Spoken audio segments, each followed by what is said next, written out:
హే, ఏంట్రా ఇంకా చూస్తున్నావు? రమ్మని చెప్తుంటే అర్థం కావట్లేదా?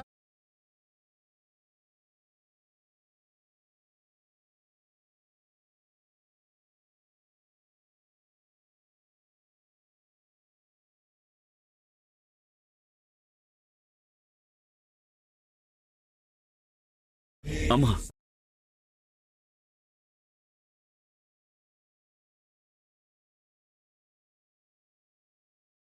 అత్తయ్య, మీరు చేస్తుంది కరెక్ట్ కాదు.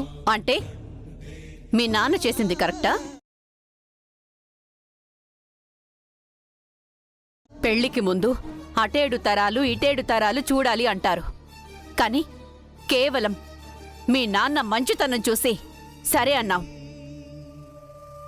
కాని ఇప్పుడే తెలిసింది మీ బాగోతాలు, మీ నాన్న చేసిన మోసాలు.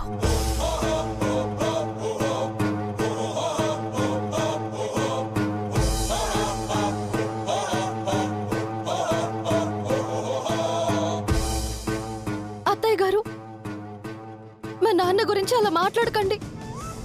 ఎందుకంటే ఆయన మోసపోయే రకమే కానీ మోసం చేసే మనిషి కాదు. ఎదుటి వారి సంతోషంలో తృప్తిని వెతుక్కుంటారు తప్పించి ఎదుటి వాళ్ళని దగా చేసి సంతోషపడాలనుకోరు.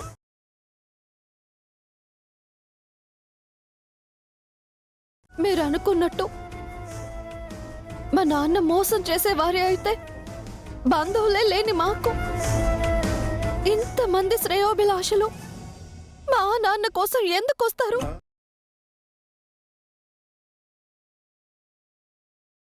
మా నాన్న చిన్నప్పుడు పదే పదే చెప్పేవారు, మోసం చేస్తే ఒక రోజు గెలవచ్చు, ఒక సంవత్సరం పాటు గెలవచ్చు. అదే నీలో మంచితనం ఉంటే ఒక జీవితాన్ని గెలవచ్చు, నిన్ను నువ్వు గెలవచ్చు అని.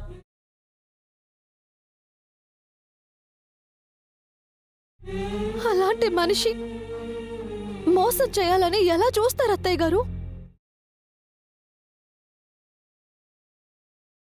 మీకెవరు చెప్పారో ఏం చెప్పారో గాని గోవర్ధన్ చాలా మంచివాడు. 20 సంవత్సరాల నుంచి అతను అతని కూతుళ్ళు మాకు బాగా తెలుసు. వాళ్ళు చాలా మంచివాళ్ళు.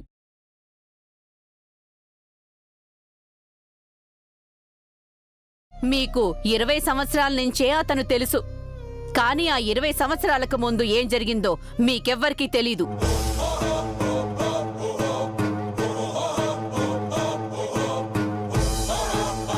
అసలు ఏం జరిగింది అత్తయ్య గారు? అది మేం చెప్పడం కాదమ్మా, తలదించుకున్న మీ నాన్నని అడుగు.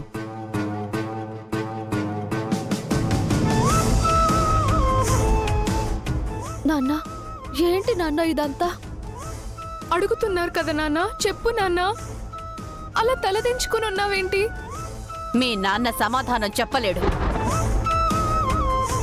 ఏంటి నాన్న, ఎందుకు సమాధానం చెప్పట్లేదు? వాళ్ళు అడుగుతున్నారు కదా, చెప్పు. మీరెంత అడిగినా ఏమీ మాట్లాడలేడు కాని ముందు అసలు మీ అమ్మ ఏమైందో అడగండి. మా అమ్మ ఎప్పుడో మా చిన్నప్పుడే చనిపోయిందండి. అదే, మీ అమ్మ చనిపోయింది సమాజం దృష్టిలోనా, మీ నాన్న దృష్టిలోనా?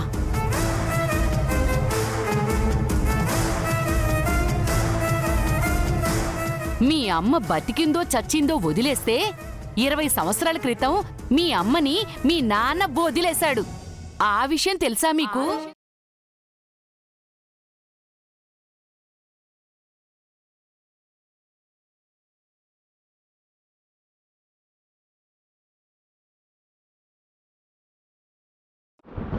ఎందుకు వదిలేశాడో అది కూడా నువ్వే చెప్పొదినా? ఎవరితోనో ఆ అక్రమ సంబంధం పెట్టుకుందని వదిలేశాడు.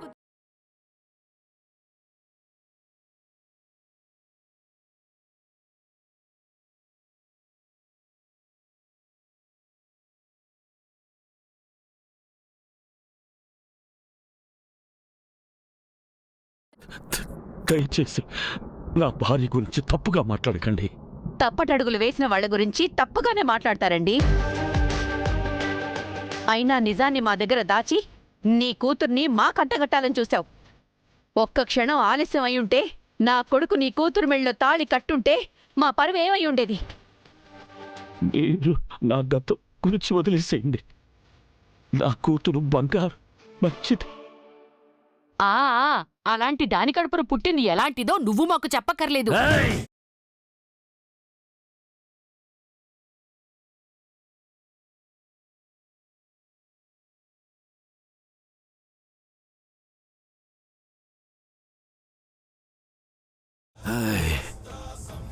నా కూతుర్ల గురించి గాని నా భార్య గురించి కానీ ఇంకొక మాట మాట్లాడితే నేనేం చేస్తానో నాకే తెలీదు.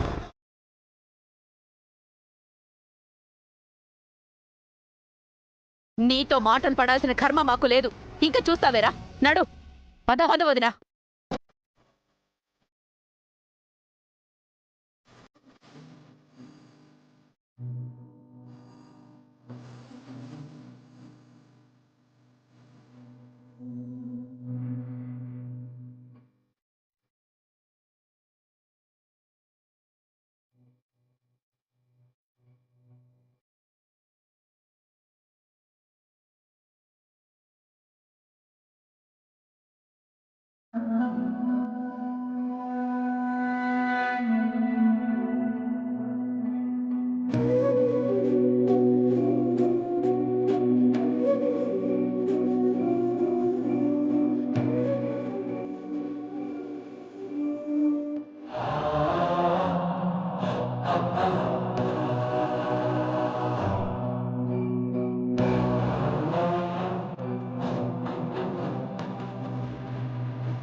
డాక్టర్, మా నాన్నకి ఏమైంది? ఎందుకు అలా పడిపోయారు?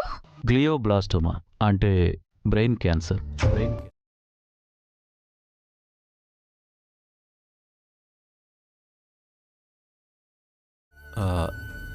Last stage.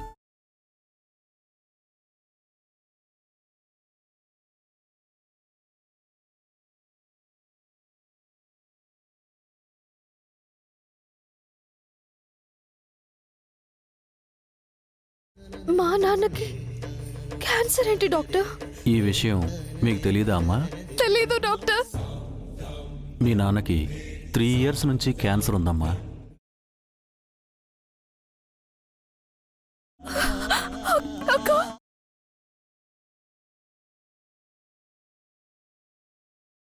నాన్నా, అమ్మా ఏంటా టాబ్లెట్? ఏం లేదమ్మా, తలనొప్పిగా ఉందని టాబ్లెట్ వేసుకుంటున్నాను. నువ్వు లోపలికి వెళ్ళి తల్లి, వెళ్ళు.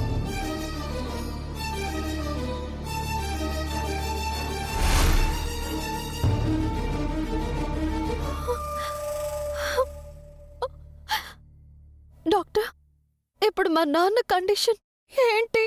హోప్లెస్ అమ్మా.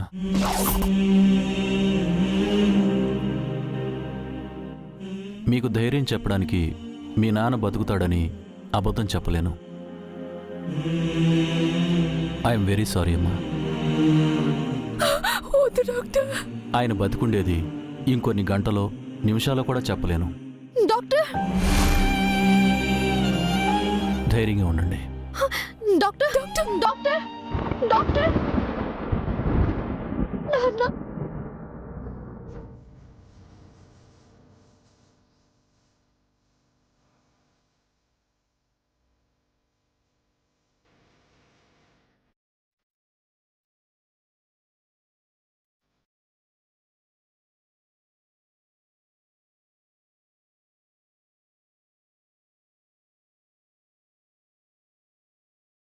నాన్న నాన్న నాన్న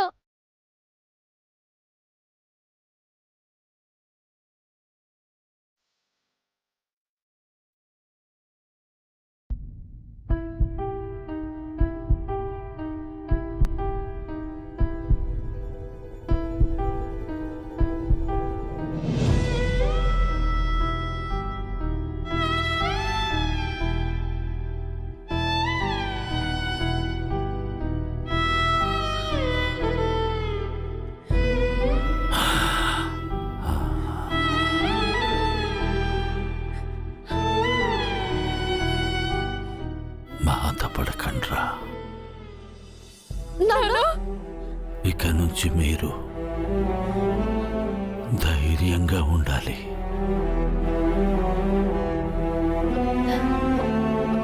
మా చెయ్యి పట్టుకుని నడక నేర్పించావు, మా చెయ్యి పట్టుకుని అక్షరాలు దిద్దించావు, మా చెయ్యి పట్టుకుని దారి చూపించావు. అలాంటిది ఇప్పుడు మా చెయ్యి వదిలేస్తున్నావు. ధైర్యంగా ఎలా ఉంటాం నాన్న? ఓ, డాక్టర్ గారు అంతా చెప్పేశారా? నాన్న నీకు క్యాన్సర్ ఉందని మాకు ముందే ఎందుకు చెప్పలేదు? ఇదిగో ఇలా బాధపడతారని చెప్పలేదమ్మా.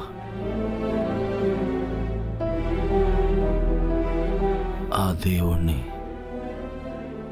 మీ కన్నీళ్లు చూడకుండానే నేను కన్ను మూయాలని కోరుకున్నానమ్మా. ప్లీజ్ కానీ ఆ దేవుడు నా కోరిక తీర్చలేదు. ఆఖరికి అసమర్థుడిగా చనిపోతున్నానమ్మా. నాన్న నువ్వు అసమర్థుడివి కాదు నాన్న, అసామాన్యుడివి. ఎందుకంటే ఏ తండ్రైనా కూతుళ్ళకి ఏ కష్టం లేకుండా పెంచుతారు, కానీ నువ్వు తల్లి లేదు అనే లోటు మాకు తెలియకుండానే పెంచావు నాన్న. కానీ ఇలా అర్ధాంతరంగా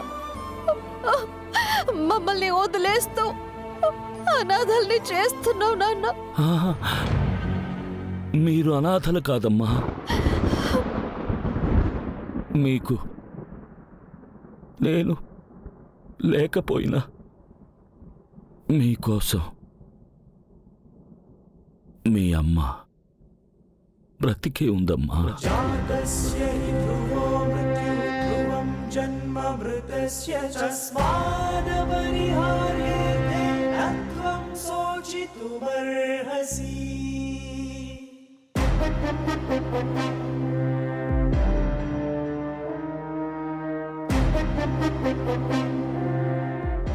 మరి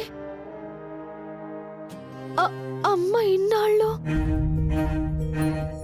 అంటే అమ్మ మనల్ని వదిలేసి వెళ్ళిపోయిందా?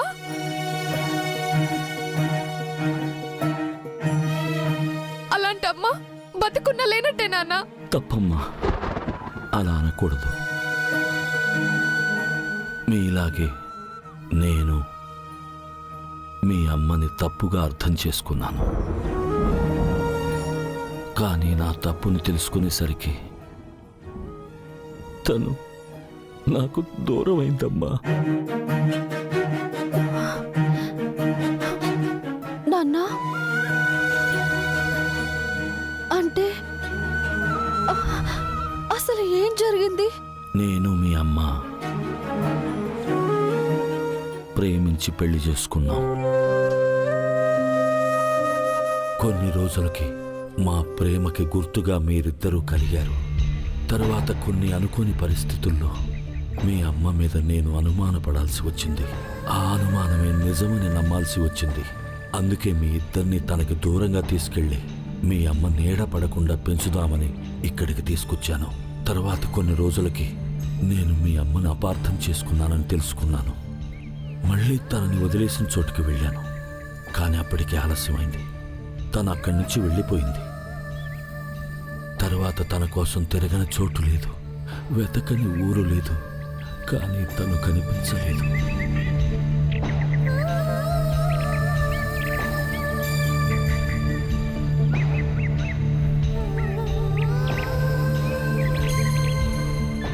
పాతిక సంవత్సరాల నుంచి తన కోసం గాలిస్తూనే ఉన్నానమ్మా. ఆ దేవుడు ఈరోజు నన్ను తీసుకెళ్ళిపోతున్నాడని తెలిసి మీ అమ్మ ఎక్కడుంటుందో నాకొక శ్రేయోభిలాషి ద్వారా తెలియజేశాడమ్మా. మీ అమ్మ హైదరాబాద్లో ఉంది. ఏంటి నాన్న, మేము అమ్మ దగ్గరికి వెళ్ళాలని కథల్ని చెప్తున్నావు కదా? కథ కాదమ్మా, ఇది నిజం. అయినా చనిపోయే ముందు ఎవరైనా అబద్ధం చెప్తారా అమ్మా? అమ్మా చైత్ర, నా షర్టు జేబులో మీ అమ్మ అడ్రస్ ఉంది. నేను పోయాక నాన్న, అలా అనుకు నాన్న. అది కాదమ్మా, నేను చెప్పేది వినండి. నేను పోయాక మీరు మీ అమ్మ దగ్గరికి వెళ్తానని నాకు మాట ఇవ్వండమ్మా.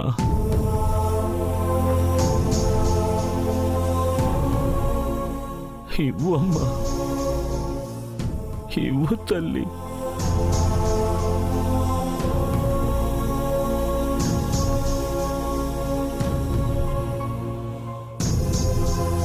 నువ్వు కూడా మాట ఇవ్వు తల్లి,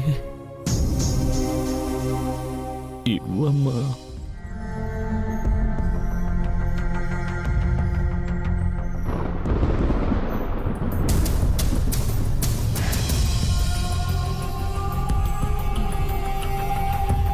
అమ్మా చైత్ర, నువ్వే నీ చెల్లిని తల్లిలా చూసుకోవాలి. అలాగే మీరు మీ అమ్మని కలిశాక నా చివరి మాట ఒకటి చెప్పాలమ్మా. నాన్న, అలా మాట్లాడొద్దు నాన్న. లేదమ్మా, నాన్న, మీ అమ్మని నన్ను క్షమించమని అడగండి.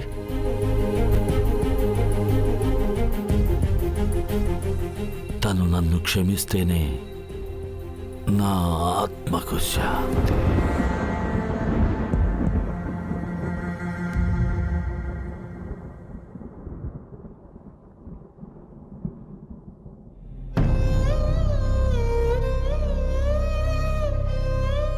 నాన్న,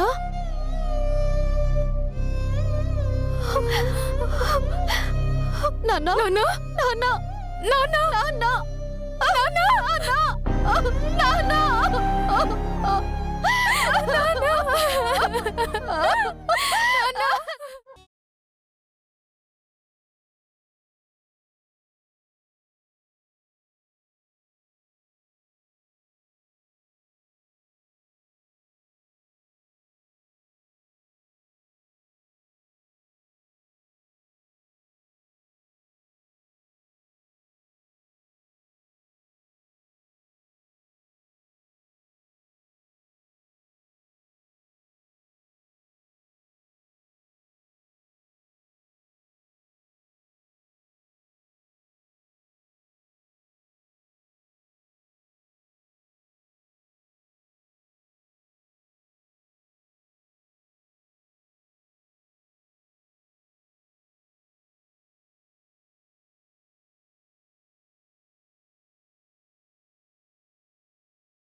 నాన్న గుర్తుకొచ్చారా?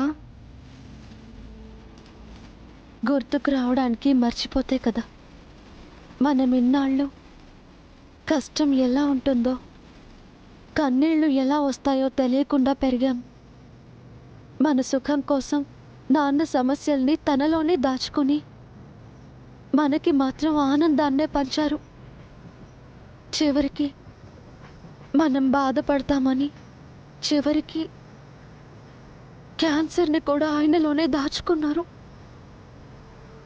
అర్ధాంతరంగా మనల్ని వదిలి వెళ్ళిపోయారు. అవునక్క, బ్రతికుండగా మనం ఆయనకి ఏమీ చేయలేదు మహి. అందుకే ఆయన చివరి కోరిక తీరుద్దాం. అంటే మనం అమ్మ దగ్గరికి వెళ్ళి ఆమెతోనే జీవితాంతం ఉండాలా? అదే కదా నాన్న చివరి కోరిక. నాన్న కోరారని నేను ఆ మహాతల్లి దగ్గరకు వస్తున్నాను, కానీ ఆమె దగ్గర అస్సలు ఉండను. అలా అంటావేంటే? మరింకెలా అనాలి? 25 ఏళ్ళు ఆమె కోసం నాన్న అంతలా వెతికారు కదా. ఆమెకి మన మీద ప్రేమే ఉంటే మనల్ని వెతుక్కుంటూ మన దగ్గరికి రావాలి కదా. మనకిన్ని రోజులు అమ్మ అడ్రస్ తెలియనట్టే అమ్మకి మన అడ్రస్ దొరకలేదేమో. అమ్మ సైడ్ మాట్లాడుతున్నావా? ప్రాక్టికల్గా మాట్లాడుతున్నాను మహి. చూడక్క, నిజం చెప్పాలంటే నేను ఆవిడ దగ్గరికి రాకపోతే నువ్వు ఒంటరిగా వెళ్ళాలి. నువ్వు ఒంటరిగా వెళ్ళడం నాకిష్టం లేక వస్తున్నా. అలా అనొద్దు మహి. నిజమక్క, నాకు ఆమె మొహం చూడటం కూడా ఇష్టం లేదు. అలా అనకే. ఎంతైనా మన అమ్మ కదా.